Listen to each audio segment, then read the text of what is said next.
Palavra da Verdade, com Hernandes Dias Lopes. Bendito seja Deus. Deus está neste lugar. E o Deus que está presente é o Deus que fala. E a Bíblia diz que a voz de Deus é poderosa.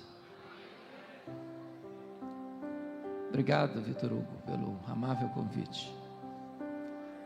Abra sua Bíblia comigo, por gentileza. Evangelho de Cristo, conforme o relato de Lucas, capítulo 3,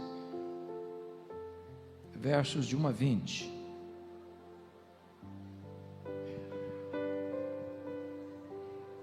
Lucas 3, versos de 1 a 20. Eu peço a todos que, tendo a Bíblia aberta, e após a leitura do texto, manterem sua Bíblia aberta. Eu preciso que você acompanhe comigo na sua Bíblia a exposição. No 15º ano do reinado de Tibério César, sendo Pôncio Pilatos governador da Judeia, Herodes tetrarca da Galileia, seu irmão Filipe tetrarca da região de Itureia e Traconites, e Lisânias tetrarca de Abilene, sendo sumos sacerdotes Anás e Caifás, veio a palavra de Deus a João, filho de Zacarias, no deserto. Ele percorreu toda a circunvizinhança do Jordão, pregando o batismo de arrependimento para a remissão de pecados, conforme está escrito no livro das palavras do profeta Isaías: voz do que clama no deserto, preparai o caminho do Senhor, endireitai as suas veredas. Todo vale será aterrado, e nivelados todos os montes e outeiros. Os caminhos tortuosos serão retificados, e os escabrosos aplanados, e toda a carne verá a salvação de Deus. Dizia ele, pois, às multidões que saíam para serem batizadas: raça de víboras, quem vos induziu a fugir da ira vindoura? Produzi, pois, frutos dignos do arrependimento. E não comeceis a dizer entre vós mesmos: temos por pai a Abraão. Porque eu vos afirmo que destas pedras Deus pode suscitar filhos a Abraão. E também já está posto o machado à raiz das árvores. Toda árvore, pois, que não produz bom fruto é cortada e lançada ao fogo. Então as multidões o interrogavam, dizendo: que havemos, pois, de fazer? Respondeu-lhes: quem tiver 2 túnicas, reparta com quem não tem, e quem tiver comida, faça o mesmo. Foram também publicanos para serem batizados e perguntaram-lhe: mestre, que havemos de fazer? Respondeu-lhes: não cobreis mais do que o estipulado. Também soldados lhe perguntaram: e nós, que faremos? E ele lhes disse: a ninguém maltrateis, não deis denúncia falsa, e contentai-vos com vosso soldo. Estando o povo na expectativa e discorrendo todos no seu íntimo a respeito de João, se não seria ele porventura o próprio Cristo, disse João a todos: eu, na verdade, vos batizo com água, mas vem o que é mais poderoso do que eu, do qual não sou digno de desatar-lhe as correias das sandálias. Ele vos batizará com o Espírito Santo e com fogo. A sua pá ele a tem na mão para limpar completamente a sua eira e recolher o trigo no seu celeiro, porém queimará a palha em fogo inextinguível. Assim, pois, com muitas outras exortações, anunciava o evangelho ao povo. Mas Herodes, o tetrarca, sendo repreendido por ele, por causa de Herodias, mulher de seu irmão, e por todas as maldades que o mesmo Herodes havia feito, acrescentou ainda, sobre todas, a de lançar João no cárcere. Meus amados, João Batista é certamente uma das figuras mais emblemáticas da Bíblia. João Batista é uma espécie de dobradiça da Bíblia. Ele fecha o Velho Testamento e abre o Novo Testamento. João Batista é aquele tipo de homem empolgado com Jesus antes de nascer. O nascimento dele foi um milagre. A vida dele foi um portento. A morte dele um mistério. Nenhum homem na história recebeu elogio tão elevado de Jesus do que João Batista. Jesus chegou a dizer: dentre os nascidos de mulher, ninguém foi maior do que João Batista. Ele é o precursor do Messias. Ele veio preparar o caminho do Rei dos Reis. Ele veio aterrar os vales, nivelar os montes, endireitar os caminhos tortos, aplainar os caminhos tortuosos. Ele veio para trazer um grande reavivamento espiritual no seu tempo. Então, o propósito de Lucas, que era médico e historiador, é traçar para nós o cenário político e religioso do mundo romano e da província de Israel, nesse tempo em que João Batista é levantado por Deus. Então, pouse comigo seus olhos no verso 1, quando diz assim: no 15º ano do reinado de Tibério César. Lucas vai adotar um método, ele vai partir do geral para o particular, do Império Romano para a província de Israel. Tibério César governou o Império Romano do ano 14 ao ano 37. Se João Batista começou no 15º ano do reinado de Tibério César, eu estou falando que ele começou o seu ministério no ano 29 da era cristã. Como é que era o domínio romano no primeiro século? Nós poderíamos retornar a Júlio César, o grande general, que foi sucedido por César Augusto, que governou do ano 27 a.C. ao ano 14 depois de Cristo. Foi no governo dele que Jesus nasceu. Que foi sucedido por Tibério César, filho adotivo de César Augusto, que governou do ano 14 ao ano 37.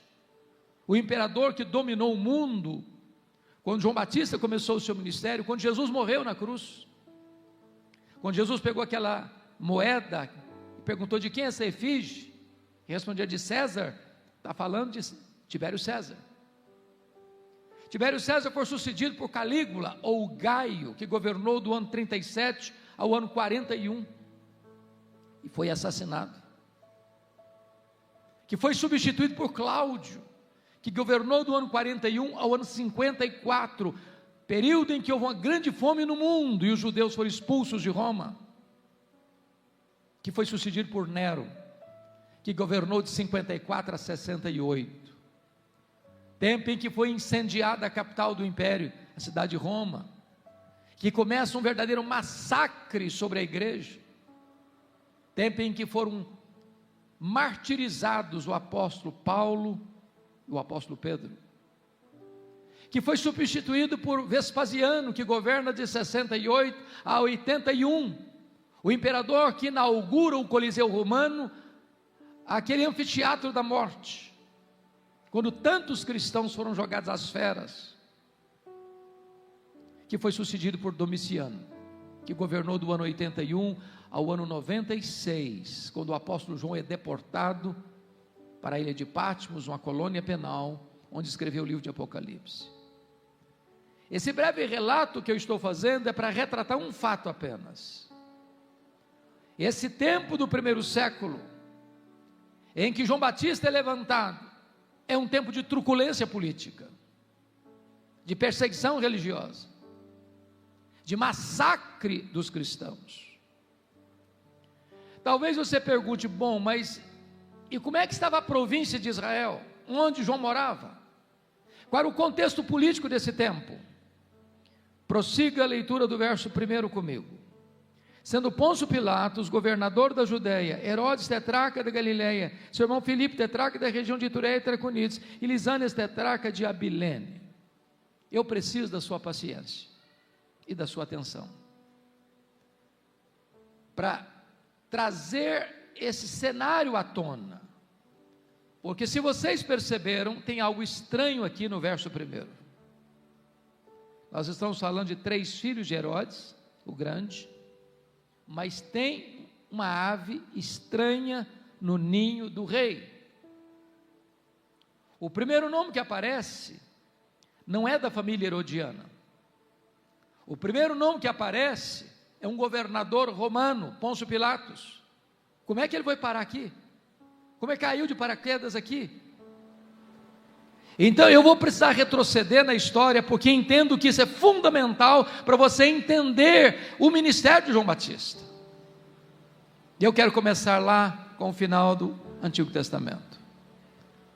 Quando Israel foi levado, ou Judá foi levado, ou Jerusalém foi levada para a Babilônia, no ano 586 a.C., quem governava o mundo era o Império Babilônico.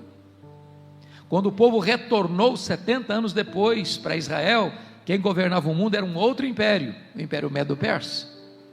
Quando o Velho Testamento encerra suas páginas, quem está governando o mundo é o Império Medo-Persa. Esse império caiu nas mãos de um outro império, o Império Macedônio ou Greco-Macedônio, o Filipe da Macedônia, Alexandre o Grande, que espalha no mundo, é muito importante entender isso, o que nós chamamos de cultura helênica ou helenismo, cultura grega, que era contrária certamente à fé judaica.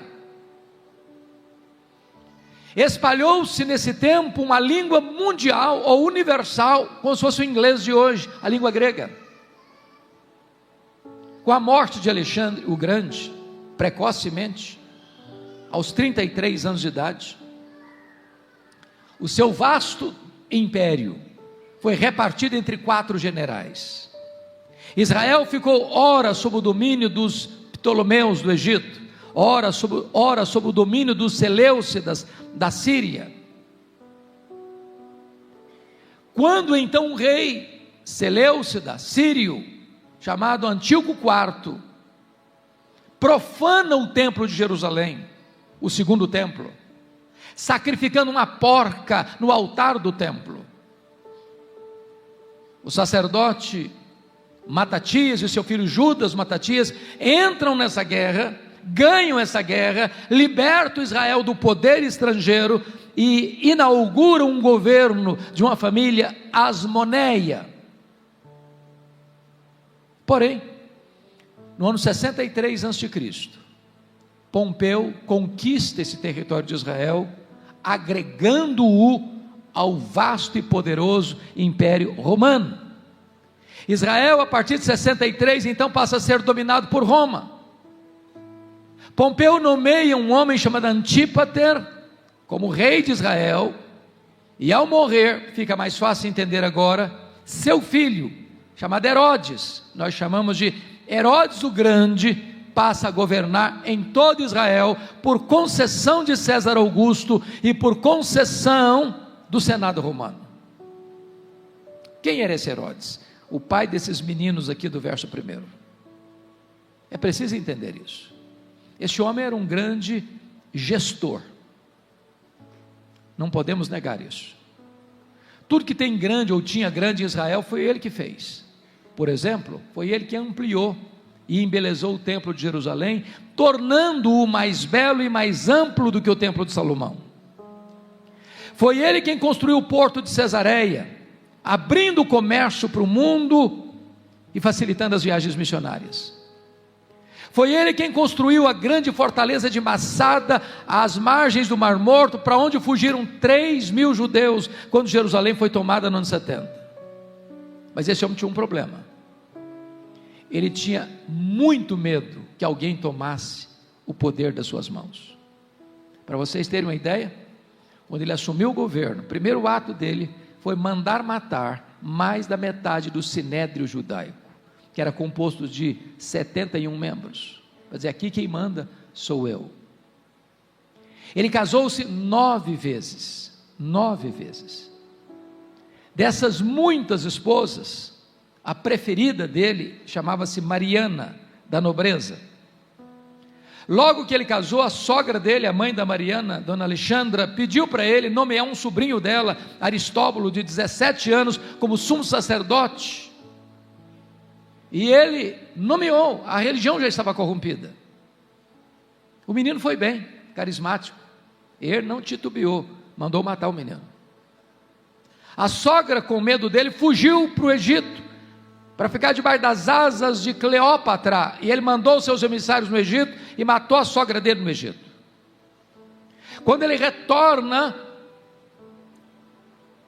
César Augusto convoca a Roma, para lhe dar uma descompostura, e fez uma declaração: é melhor ser filho de um porco, do que ser filho de Herodes.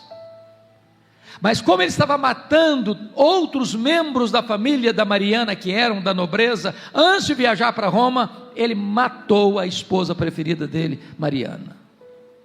Quando ele retorna de Roma, ele manda 2 filhos estudarem em Roma, e a irmã dele, a Salomé, do mesmo estofo moral dele, disse para ele: quando os seus filhos voltarem, eles estarão mais aptos para governar do que você. Ele não titubeou, estrangulou os 2 filhos.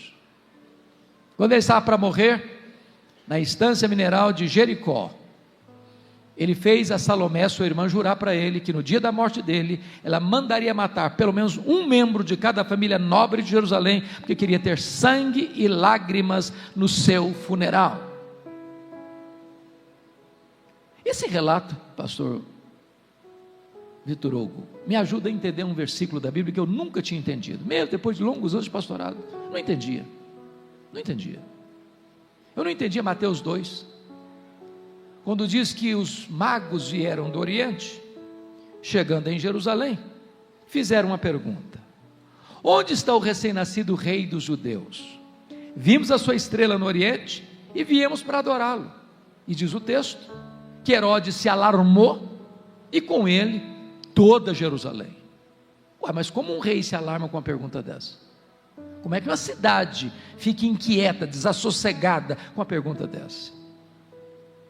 É que Jerusalém sabia de quão sanguinário era esse homem. Sempre que alguém na cabeça dele se levantava para concorrer com ele com o trono. É por isso que ele mandou matar todas as crianças de Belém e ao redor. Mas eu tenho uma boa notícia para dar para vocês nesta manhã. É que os poderosos deste mundo também morrem. Só Jesus, o Rei dos Reis, permanece eternamente no trono.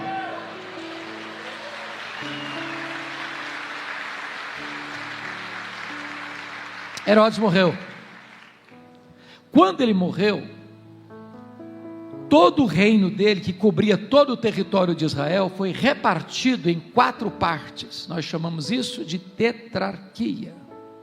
O que é estranho, e agora eu estou chegando mais de perto na interpretação do verso 1, é que não tem uma tetrarquia aqui, porque a tetrarquia da área mais importante da Judéia, onde ficava Jerusalém, fica Jerusalém, não tem um filho de Herodes, tem um governador romano.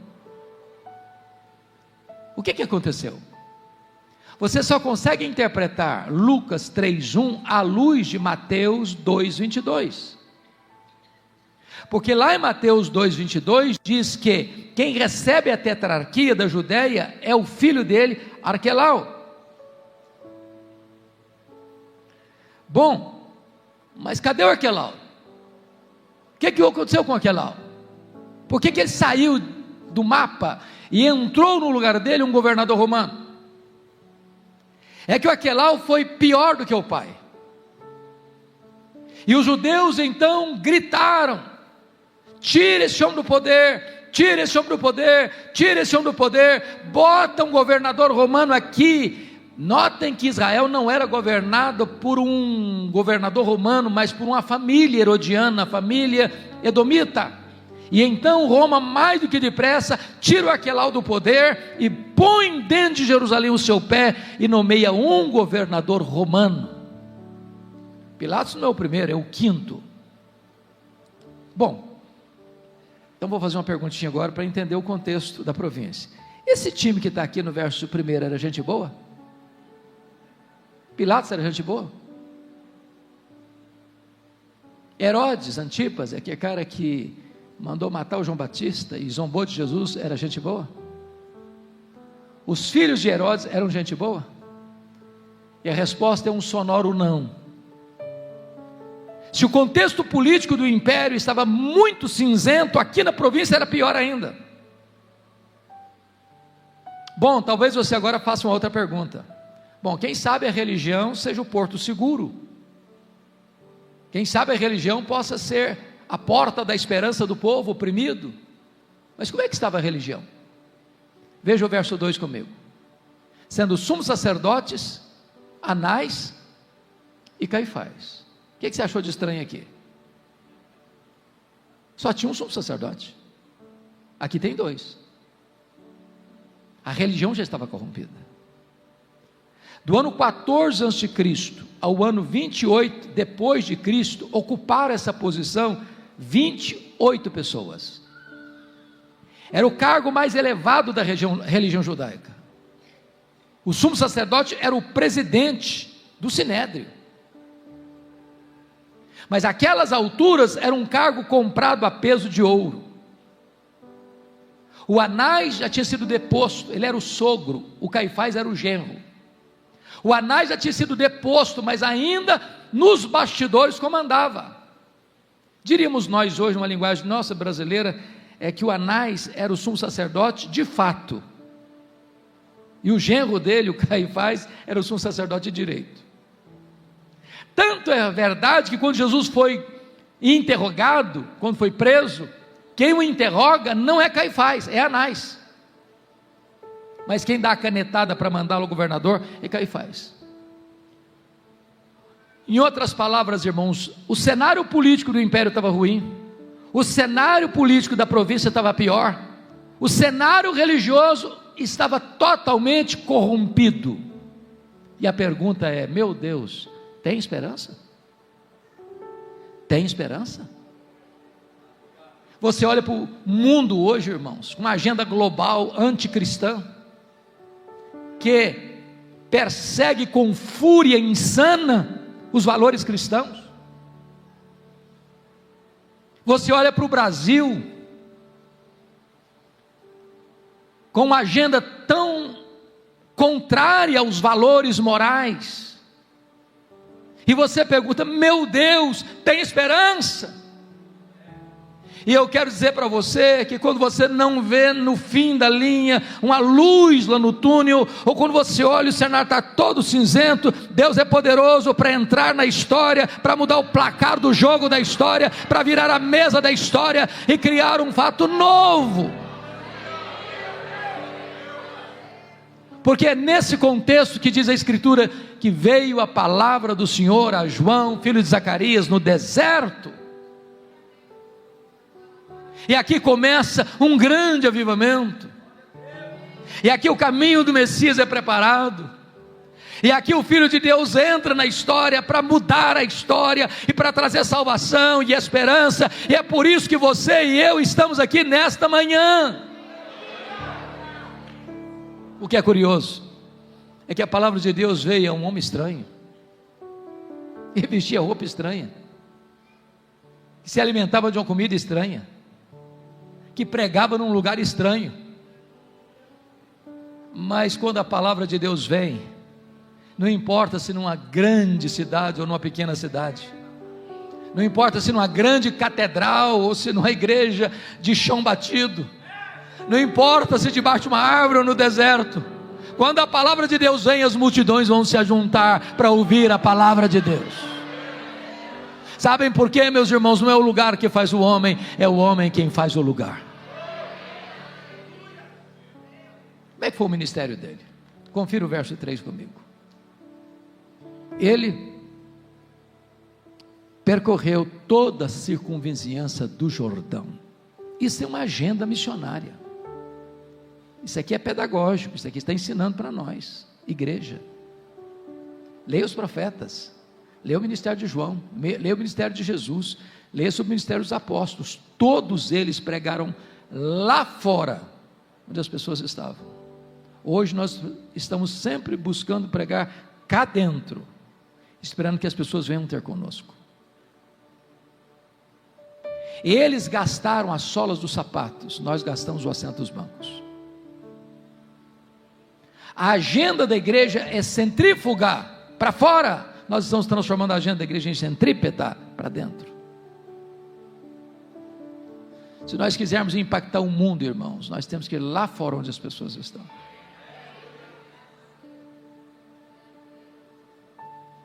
Mas o que é que ele pregou?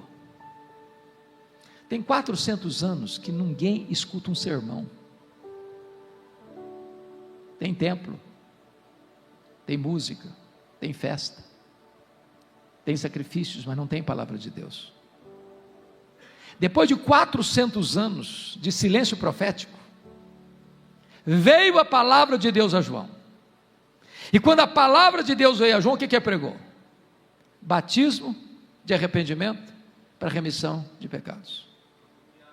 Eu fico imaginando alguém dizendo assim: ô João, esse povo não está acostumado com Bíblia não, você pega leve, pega devagar, prega um sermãozinho mais palatável, mais politicamente correto.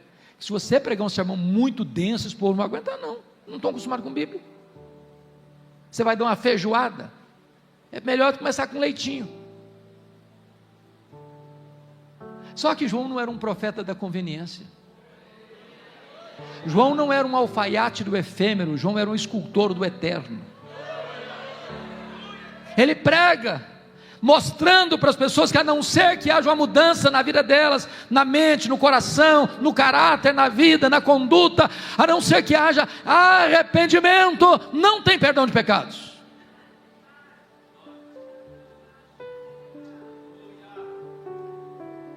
O que é curioso é que alguém pode fazer outra pergunta: bom, de onde esse camarada tirou essa mensagem? Da cabeça dele?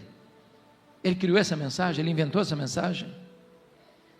E a resposta está no versículo 4: conforme as palavras do profeta Isaías. Depois de 400 anos, quando o pregador se levantou para pregar, ele abriu a escritura e expôs a escritura. Nós pregadores não temos a fonte da mensagem, não está dentro de nós mesmos. Nós não criamos a mensagem, nós não somos a origem da mensagem. A mensagem não é nossa, a mensagem é de Deus.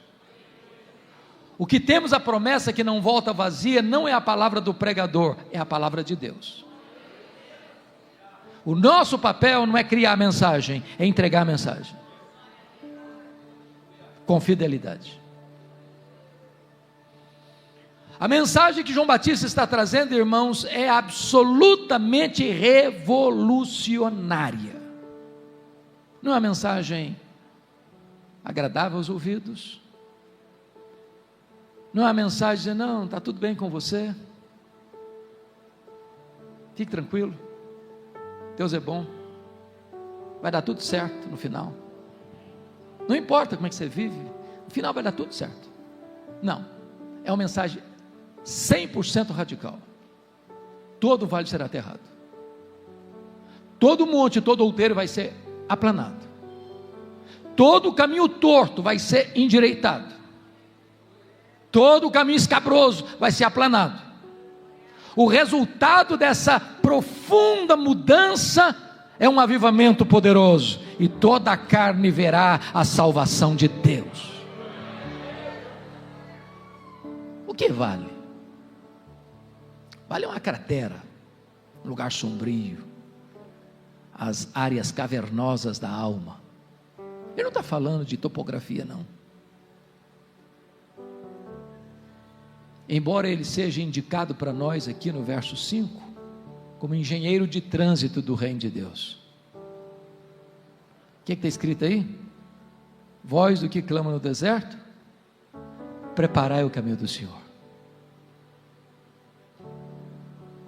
Ô irmãos, o que tem como pano de fundo aqui? É que os imperadores e reis do passado quando iam visitar uma província longínqua, não tendo estradas adequadas para ir com a sua comitiva real, enviava seus engenheiros de trânsito, preparando os caminhos, abrindo as estradas. João Batista é esse engenheiro de trânsito, mas a estrada é o seu coração, é o meu coração. Sabe por quê? O Senhor Jesus só se manifesta na igreja e através da igreja. É por isso que quando João vê Jesus no Apocalipse, e ele se volta para ver quem falava com ele, ele não vê quem falava com ele, ele viu 7 candeeiros, ele viu as 7 igrejas, e Jesus no meio da igreja. O mundo vai ver Jesus na igreja e através da igreja.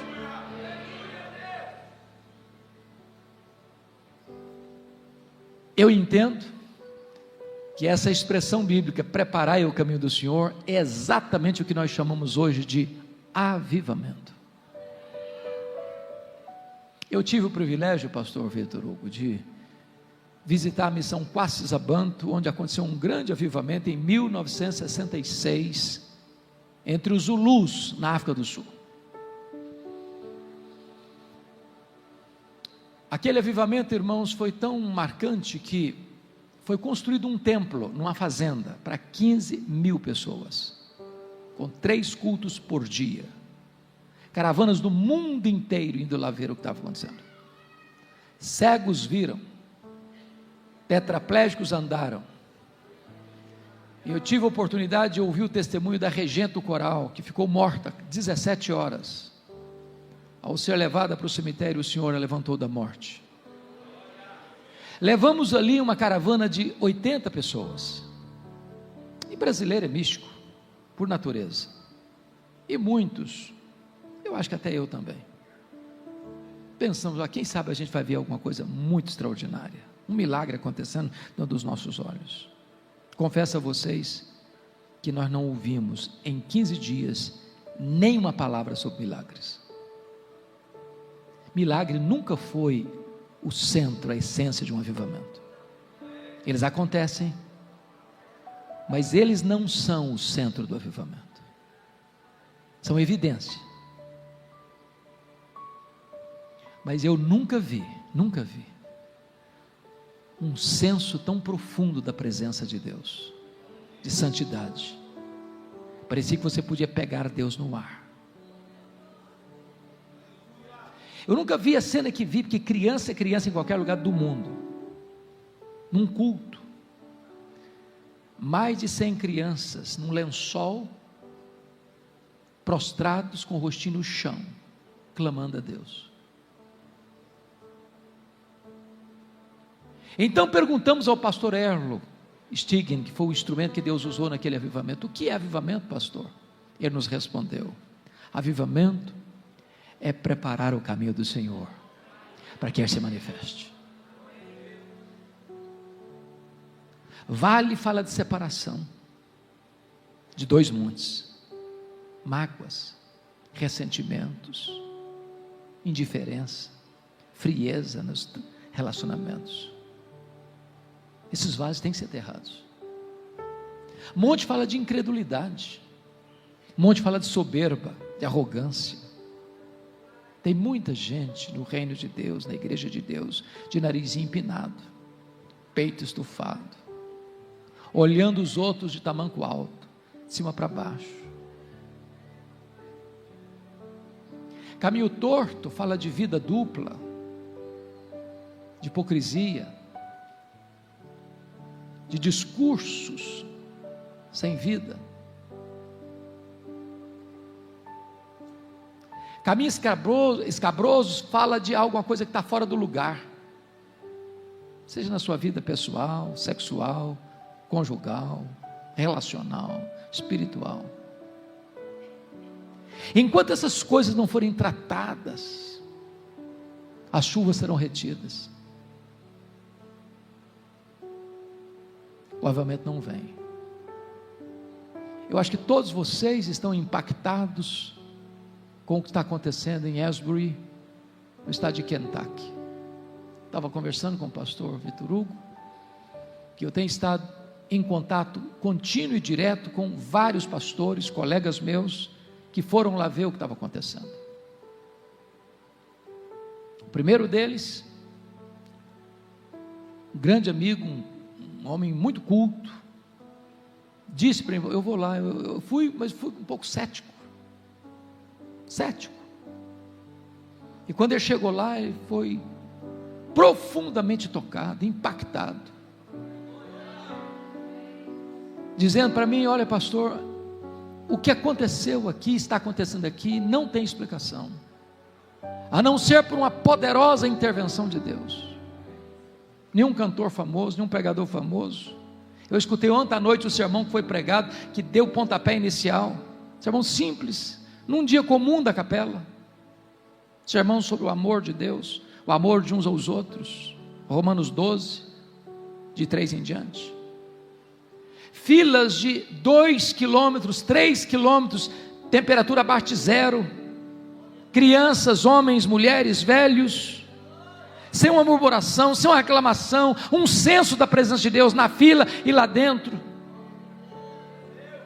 Praticamente 2 semanas, vai fazer quarta-feira agora, amanhã, ininterruptamente adorando a Deus, corações quebrantados, lágrimas de arrependimento, confissão de pecados. E como é que começou o avivamento? Depois do sermão, e eu escutei o sermão, depois eu mando para o senhor o sermão.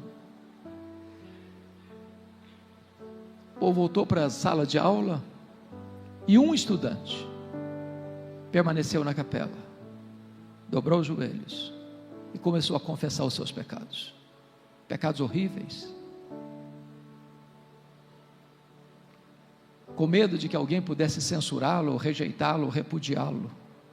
Mas 18 outros estudantes abraçaram-no, se ajoelharam com ele e choraram e choraram. E ali os professores foram para a sala de aula e disseram: cadê os outros estudantes? Dia 19 não tinham voltado para a sala de aula. Foram para lá para ver, e a presença de Deus estava lá. E a universidade parou, e a cidade que é do interior parou, e esse vento tem soprado para outras universidades e para o mundo afora.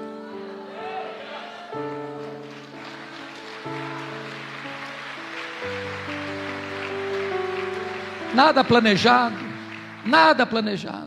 não é braço da carne. Mas o que me marcou, e eu fiquei sabendo isso ontem à noite, quando entrevistava um outro pastor que estava lá, e ele disse para mim, um pastor de cabelos brancos como os nossos: a minha vida mudou, meu ministério mudou, a partir desse momento. O fundador dessa universidade, um cristão, no século XVIII, andou mais de 100 mil milhas a cavalo, pregando o evangelho e orando por avivamento. E essa universidade já experimentou vários avivamentos, vários. E nós estávamos conversando agora há pouco, talvez em resposta à oração daquele velho homem de Deus lá atrás. É preciso preparar o caminho do Senhor para que Ele se manifeste. Oh meu Deus, quem sabe o Senhor sopre sobre nós nesta manhã.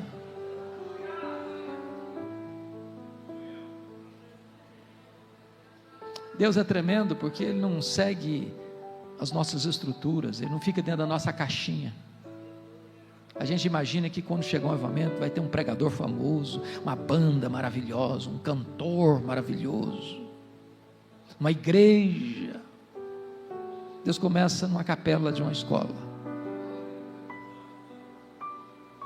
Sabe o que a Bíblia diz? Que os olhos de Deus estão por toda a terra, procurando um homem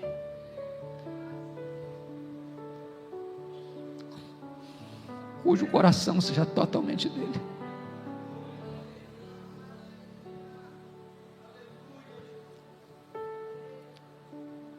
Mas você pode perguntar o texto também. Quem estava lá escutando João Batista? Quem estava lá? Confira comigo.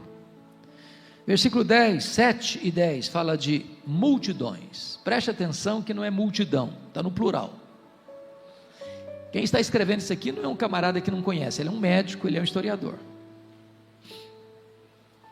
Quando você lê os relatos de Mateus 3, Marcos 1, Lucas 3, você vai ver que toda a província da Judéia, toda Jerusalém e toda a circunvizinhança do Jordão está no deserto. Mas está no versículo 12 que tem publicanos, está no versículo 14 que tem soldados. Por que eu quero destacar isso aqui? Porque eu tenho lido, irmãos, alguns estudiosos, alguns peritos, alguns experts, alguns corifeus, para falar a palavra mais bonita, do crescimento de igreja, e eles dizem assim: você quer plantar uma igreja relevante? Você precisa plantar uma igreja homogênea. E eles exemplificam. Um diz assim: eu vou plantar uma igreja para alcançar a classe média alta da cidade. Quero gente com recurso financeiro para investir no reino. Aí vou plantar uma igreja do lado de um grande condomínio de luxo da cidade. Outro diz assim: bom, eu quero plantar uma igreja para alcançar a elite intelectual. Quero gente que tem a capacidade de ser influenciadora, gente que possa influenciar o meio acadêmico, o meio intelectual, formadores de opinião. Vou plantar uma igreja do lado de um centro universitário. Outros não, eu vou plantar uma igreja para alcançar as pessoas mais pobres da cidade, no bairro mais carente da cidade. Vou fazer uma opção pelos pobres. Quando eu olho para a Bíblia, eu não vejo nada disso. Nada disso. Aliás, a igreja de Deus é o único lugar do mundo, onde o homem mais rico da cidade se assenta do lado do homem mais pobre da cidade. Eles são absolutamente iguais. A igreja de Deus é o único lugar do mundo onde um diácono, sendo o maior empresário da cidade, carrega a cadeira nas costas para um pedreiro sentar, e sentar com honra. Essa é a igreja do Deus vivo. Nós não olhamos, Deus não olha como o homem olha, Deus não vê a cor da pele, Deus não vê a conta bancária, Deus não vê os diplomas da parede. Deus ama a todos indistintamente. Para Deus todos são iguais. Bom, você pode perguntar de novo ao texto: quais foram as ênfases de João Batista nesta mensagem? Irmãos amados, é curioso que nas histórias de avivamento, se você for olhar o que foi pregado, ou o conteúdo da pregação, é basicamente o mesmo. É arrependimento, centralidade em Cristo,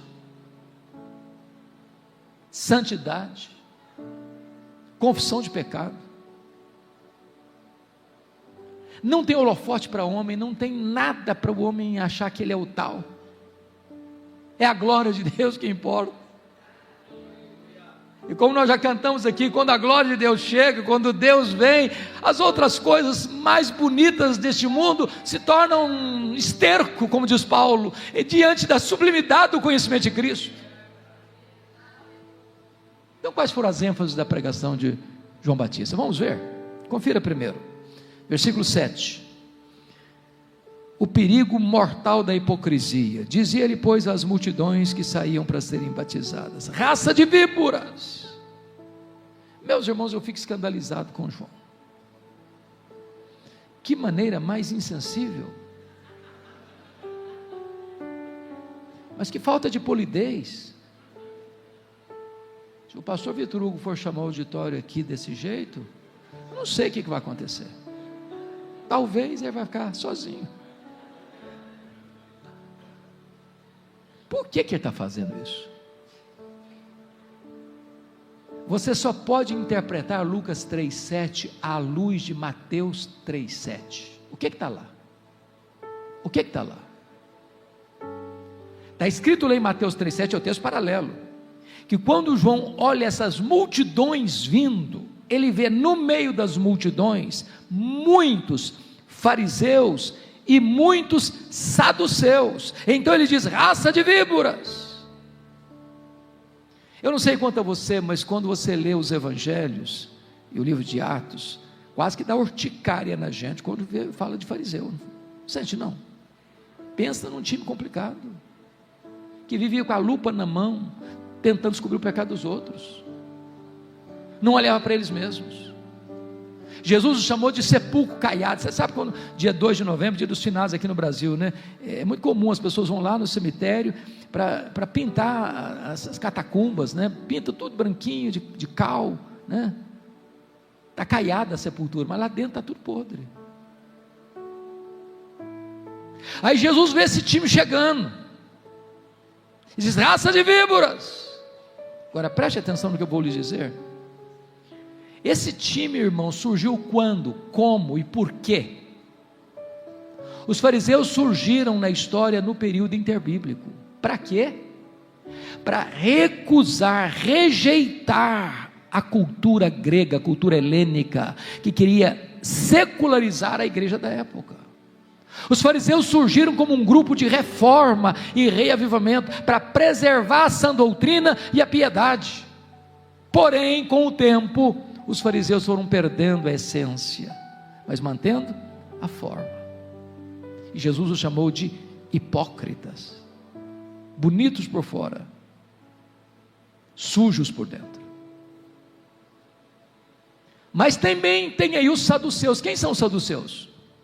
O mesmo grupo, paralelo com os fariseus, surgiram também nesse período interbíblico para recusar, rechaçar, repudiar, não permitir que a helenização tomasse conta da fé judaica e pervertesse a fé judaica. Era um grupo de reforma e reavivamento. Porém, os saduceus eram da elite, e eles rapidamente sucumbiram à influência da helenização. Para vocês terem uma ideia, eles não acreditavam em ressurreição, eles não acreditavam em anjos, eles não acreditavam em todo o Velho Testamento, só no Pentateuco. Diríamos nós que os saduceus eram os teólogos liberais de hoje. O que eles ganharam em moeda de troca? Porque eles foram também colaboracionistas de Roma. O que ganharam em troca? Moeda de troca? Ganharam a mina de ouro da religião judaica, a exploração do templo. Vocês sabem que tudo girava em torno do templo. As festas, tinham 4 grandes festas, caravanas do mundo inteiro vinham a Jerusalém. É só ler Atos 2. Mas nenhum adorador podia comprar sequer um cordeiro, sequer uma rola, uma pomba, para oferecer a Deus em sacrifício, com moeda estrangeira. Tinha que fazer a troca da moeda, e não podia fazer fora, não, tinha que fazer lá dentro da praça do templo, com as mesas dos cambistas. E eles embolsavam essa grana, porque cobravam taxas exorbitantes. Nenhum adorador podia trazer de casa um cordeiro para sacrificar, ou mesmo uma ave, uma rola, uma pomba para sacrificar. Tinha que comprar lá na praça do templo. A praça do templo cheia de mesas de cambistas, cheia de currais de ovelhas, cheia de gaiolas, de pombas, de rolas. E é por isso que o Senhor Jesus Cristo pegou o chicote e começou a virar as mesas, espalhar as pombas, abrir os currais, dizendo o seguinte: vocês transformaram a casa do meu pai, casa de oração, em covil de salteadores. O que é covil? É o lugar que o ladrão rouba e foge para lá para se esconder. Jesus está vendo esse time todo vindo. Quando Jesus vê esse time todo vindo, fariseus e saduceus, ele diz: raça de víboras. Por que ele está falando isso? Porque João Batista entende uma coisa: a hipocrisia é pior do que o veneno das víboras. O veneno das víboras foi Deus quem colocou, mas a hipocrisia é o diabo quem coloca. E todos nós, num grau maior ou menor, usamos máscaras. Somos como Moisés, que o brilho da glória já está apagando, e nós mantemos o véu, para que as pessoas pensem que nós estamos refletindo o brilho da glória, e a glória já foi embora, já é Icabode. Nós mantemos a máscara.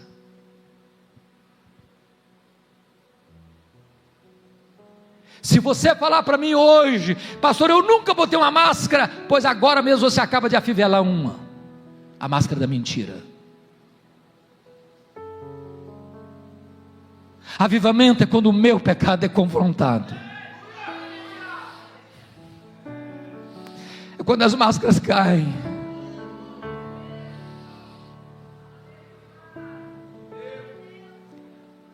A segunda ênfase da mensagem de João Batista está no versículo 7 ainda. Ele alerta sobre o perigo real do inferno. Quem vos induziu a fugir da ira vindoura? Ô pastor Vitor Hugo, eu fico chocado com João Batista. Sabe por quê? Tem 400 anos que ninguém prega. Tem tanta coisa boa para pregar, irmãos. O amor de Deus, a bondade de Deus, a fidelidade de Deus. O cara vai me pregar o primeiro sermão sobre o inferno. Dá para entender isso, irmãos? Dá para entender? Eu estou com 41 anos de ministério. Eu nunca vi o pastor da igreja, seja o pastor Vitor Hugo ou eu, qualquer outro, se levantar para pregar um sermão sobre o inferno. E lá na porta da igreja, o crente dá um abraço no pastor. Pastor, que sermão maravilhoso que o senhor pregou hoje. Estou sendo até mais leve da igreja hoje. Não dá ibope não. Não dá ibope. Mas me permita dizer isso a você hoje. É melhor você ouvir sobre o inferno do que ir para o inferno.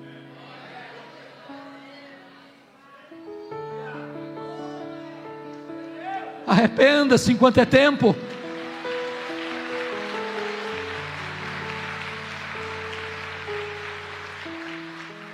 Terceira ênfase, meus amados, está aí no versículo 8. É o perigo do falso arrependimento. Produzir, pois, frutos dignos do arrependimento. Não é arrependimento e novamente arrependimento e novamente arrependimento. É arrependimento e fruto digno de arrependimento. Por que isso é importante? Todos nós, pastores, comprometidos com as Escrituras, como esta igreja é, temos visto com tristeza florescer aqui no Brasil e tão perto de Goiás, de Anápolis em Goiás, uma falsa teologia, chamada de supergraça, ou hipergraça. A ideia de que Deus justifica o pecado e não o pecador. O lema é: venha como está e permaneça como você quiser. Aqui ninguém vai mexer com você. Aqui ninguém vai querer saber como é que é a sua vida particular. Deus ama a todos e a misericórdia é grande. E esses pecados aí, aliás, nem pecado devia ser, porque é assim mesmo, é fraqueza humana, é tal, etc e tal. No final vai dar tudo certo. A mensagem de Deus, irmãos, nos chama para o arrependimento, para a mudança de vida. O que Deus requer de você e de mim é um novo coração, é uma nova mente, é uma nova vida, é ser nova criatura, onde tudo se fez novo na nossa história. A quarta ênfase de João Batista, na pregação dele, é alertar-nos sobre o perigo da falsa confiança religiosa. Olha o versículo 8: e não comeceis a dizer entre vós mesmos, temos por pai Abraão. Me permitam dizer o que está acontecendo aqui.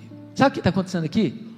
O auditório de João Batista está dando uma carteirada nele. Estão dizendo: ô João, calma lá, alto lá. Você sabe com quem você está falando? Ué, nós temos pedigree. Nós somos filhos de Abraão, cara. Corre nas nossas veias, mais que é sangue azul, corre em nossas veias o sangue de Abraão. Então não vem com esse sermão pesadão para o nosso lado não. Está tudo bem com a gente. O que é isso? Me permita dizer uma coisa: os verdadeiros filhos de Abraão não são aqueles que têm o sangue de Abraão correndo em suas veias, são aqueles que têm a fé de Abraão habitando em seu coração. A última ênfase da pregação de João Batista, irmãos, que trouxe um despertamento espiritual, é a necessidade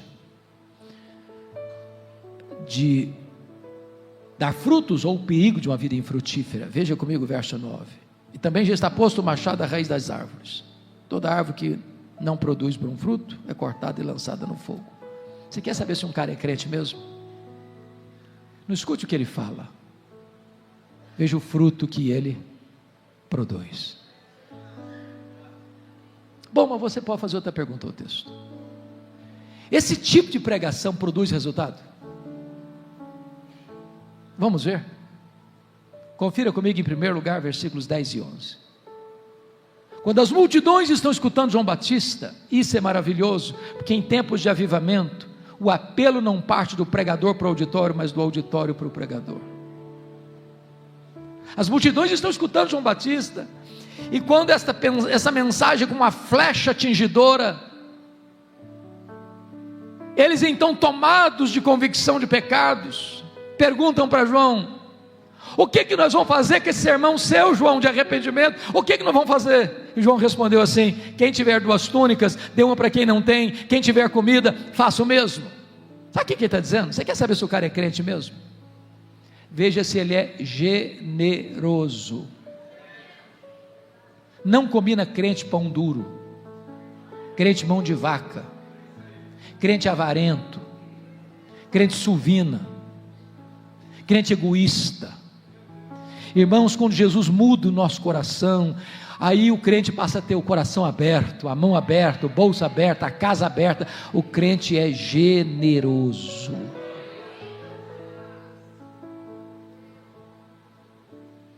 O crente ama.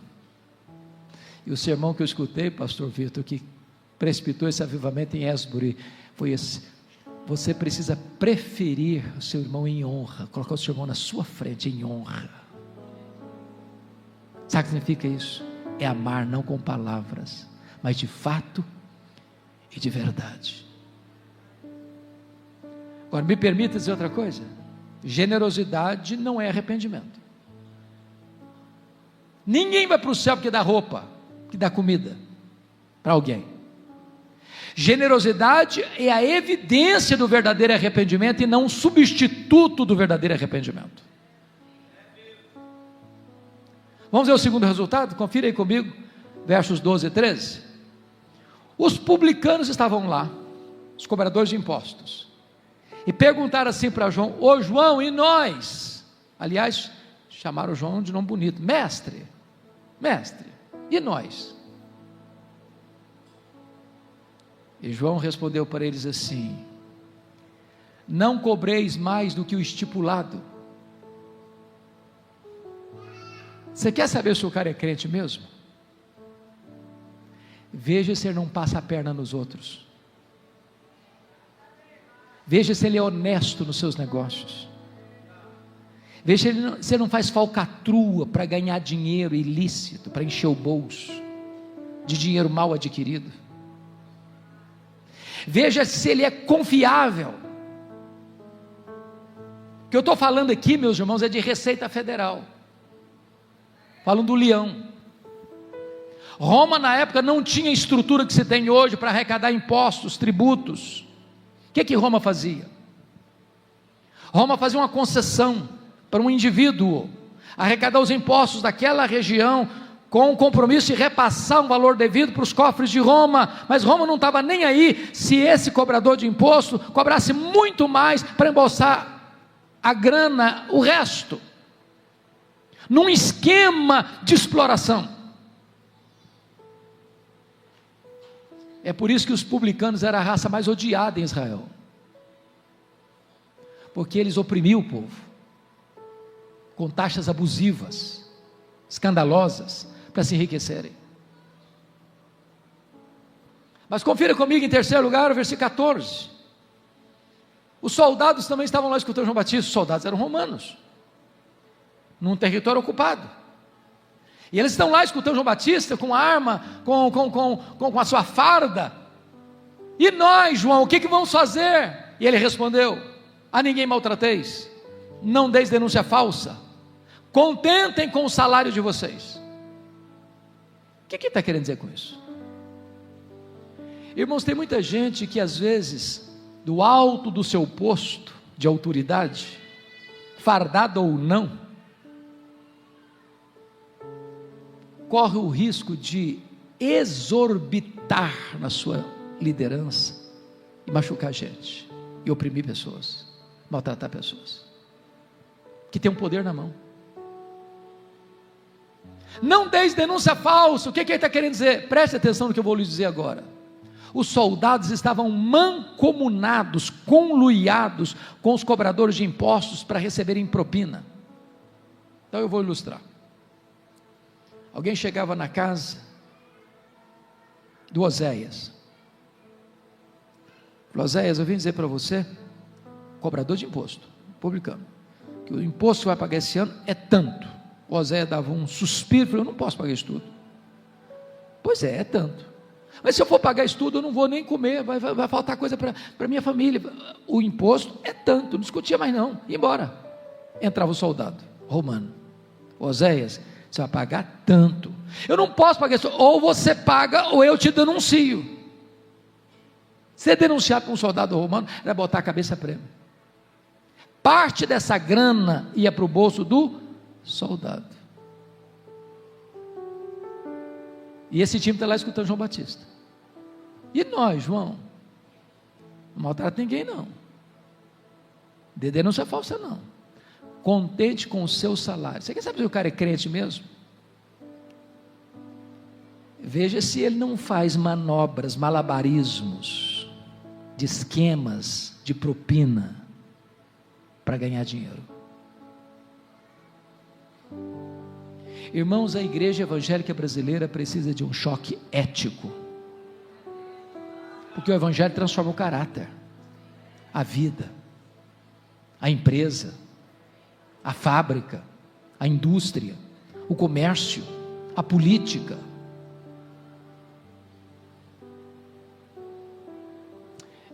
Eu sei que essas coisas não acontecem mais hoje, mas nunca é demais alertar. Me permita encerrar tratando de 3 coisas do pregador. A primeira coisa que me impressiona no pregador é a profunda consciência que ele tem de quem ele é. Olha o verso 15 e 16 comigo. Estando o povo na expectativa, povo, uma palavra no coletivo, não é isso? Substituindo as multidões dos 7 e 10. Estando o povo na expectativa, escorrendo quantos? Todos. Os detalhes ganham relevo. Discorrendo todos no seu íntimo a respeito de João, senão seria ele porventura o próprio Cristo. Disse João a quem? A alguns não, a todos. Eu batizo com água, mas aquele que vem depois de mim é mais poderoso do que eu, e ele vos batizará com o Espírito Santo e com fogo. Preste atenção no cenário agora. Essas multidões estão escutando João, e João era uma espécie de cara de leão, ele não tem medo de ninguém. Aí de repente todo mundo começa a pensar assim: ô gente, esse cara não veio preparar o caminho do Senhor é nada, ele é o próprio Messias, ele é o Messias, ele mesmo, 100% dos votos, todos dele, é ele mesmo.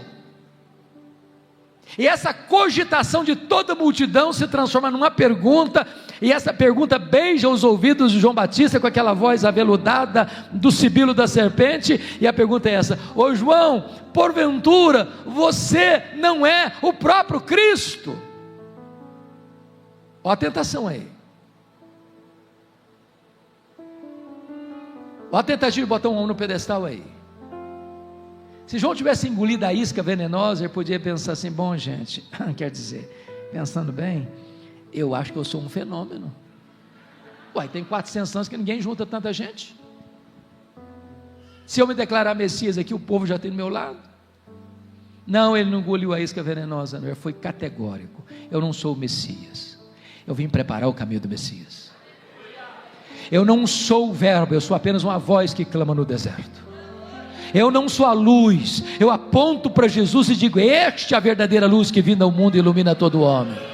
Eu não sou o cordeiro, eu aponto para Jesus e digo: este é o cordeiro de Deus que tira o pecado do mundo.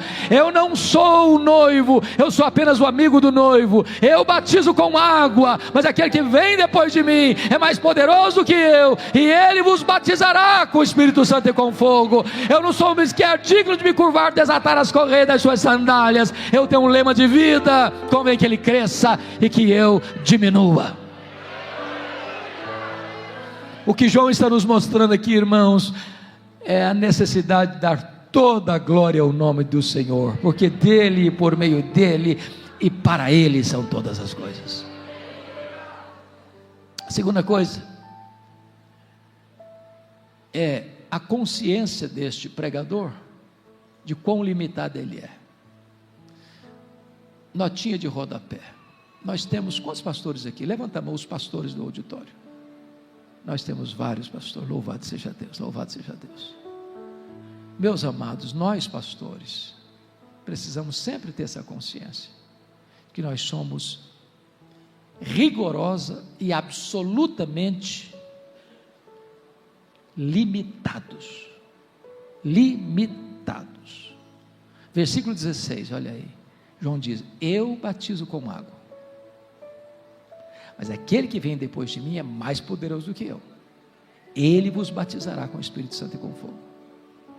Não importa se Vitor Hugo, não importa se o Antônio, o José, o maior pregador, o menor pregador, não importa. O pregador só consegue falar aos ouvidos. Só o Espírito Santo fala ao coração. Só o Espírito Santo. Não importa como o pastor batiza, se por imersão, se por efusão, se por aspersão, ele só pode lidar com o símbolo, com o símbolo. Só Jesus tem poder de batizar com o Espírito Santo e com fogo. O pastor pode pegar os elementos da ceia e partir o pão e distribuir o cálice, mas o pastor não tem o poder de tornar esse meio de graça eficaz no coração das pessoas. Só o Senhor pode fazer isso. Não a nós, Senhor, não a nós, mas ao teu nome da glória. Finalmente,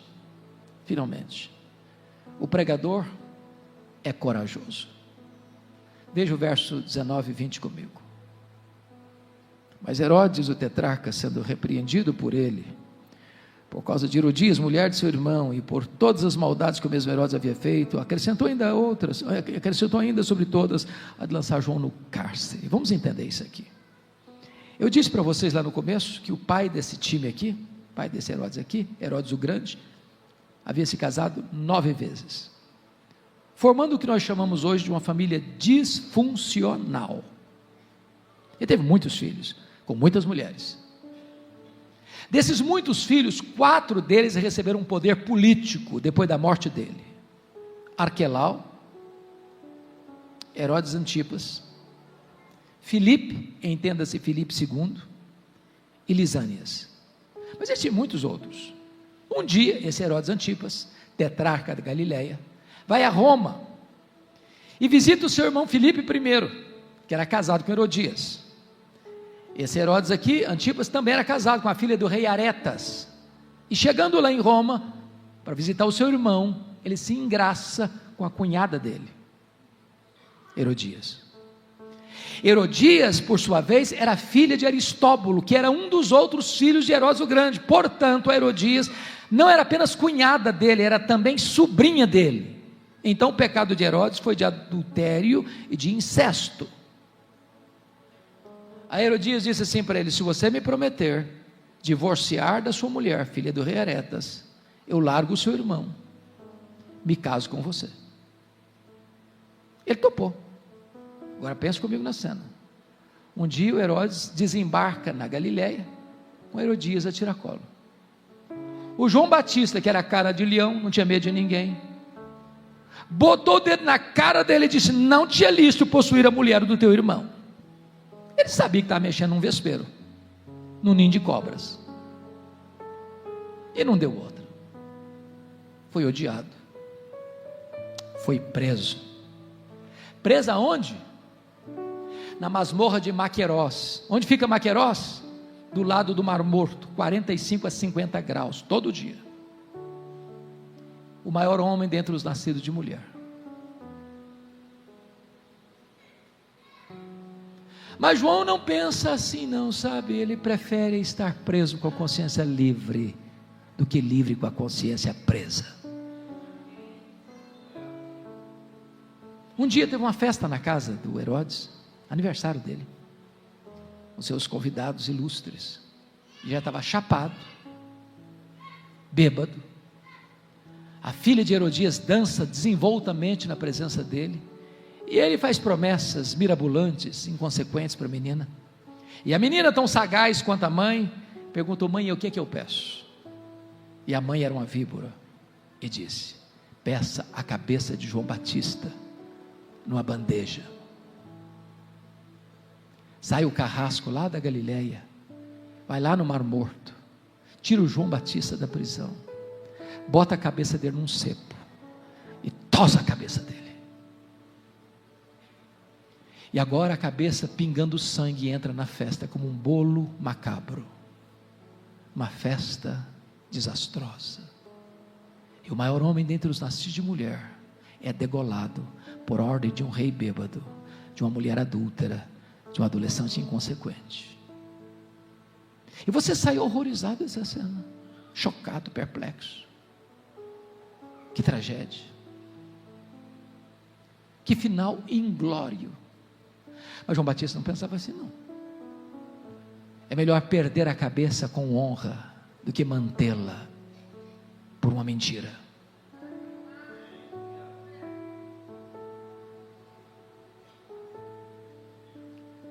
O que importa para um homem não é como ele morre, é como ele ressuscita.